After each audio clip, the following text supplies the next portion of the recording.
thing will slip up on you. Next thing you know, you're just another angry person that goes to church.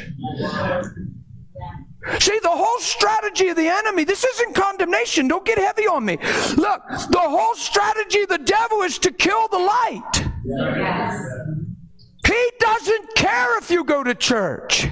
He cares if you shine. Yes. He could care less if you go to King's Fire. He could care less if you go wherever. Yes. He cares if you shine. He cares if you start walking in love. He cares if you start looking like the one he can't stop. That's right. Yeah? He can't defeat mercy. That's right. He can't stop love. Wonder if you become those things. How you doing back there, man? Good to see you. Family reunion. Are you with me? Yes. The devil could care less. Honestly, I've come to believe this. I actually believe this. He'd care less if you do your daily devotions. Some people let their daily devotion take the place of knowing the Lord. So they qualify themselves by doing their devotions instead of knowing they're already qualified through the Son. So then they do their devotion to have intimacy and know Him more, to look more like Him. Look, you can do your daily devotion and never commune with God. You can have a Christian t-shirt, ringtone, screensaver, and bumper sticker. And be mad at somebody. And think all those things you do, Christian, mean you're Christian. Christianity is Christ-likeness. Christianity, little Christ-like one.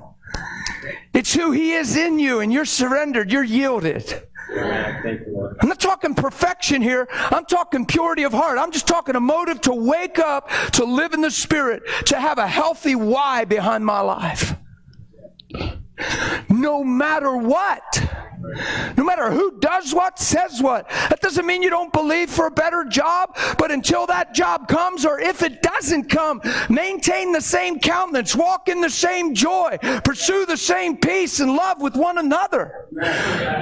Don't let the answer of what you're believing for dictate what you express, or it's idolatry. All of a sudden, you're just like the devil when he's talking about Job. He's only the way he is because you blessed him. You hedged him in. You made him fat. No wonder he's the way he is.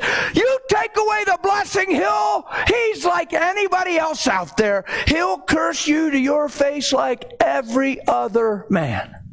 That's the devil talking to God. Yeah. See why you can't be a Christian for you? Because you'll take life personal instead of Him. You'll actually think you have a reason to be mad at God. You'll actually let your circumstances trouble your heart, and you won't even be able to pray because you'll lose your view of Him. You'll wonder where you failed, and what door you opened, and why is He letting the devil, and now you have all these questions instead of knowings and relationship. And all of a sudden your life is only as good as it's going. And all of a sudden life is speaking way louder than truth.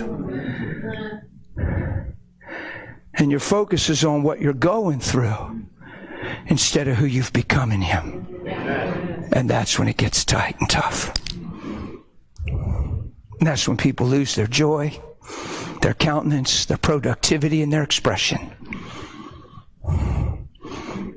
And that's the goal of hell itself, is that your light would never really shine, that you would never really love one another, but that in some subtle way you just come to God for what He can do for you instead of how He can make you more like Him. It's the goal of Christianity. Amen. It's Christ-likeness. It's transformation. It's a whole new way of thinking.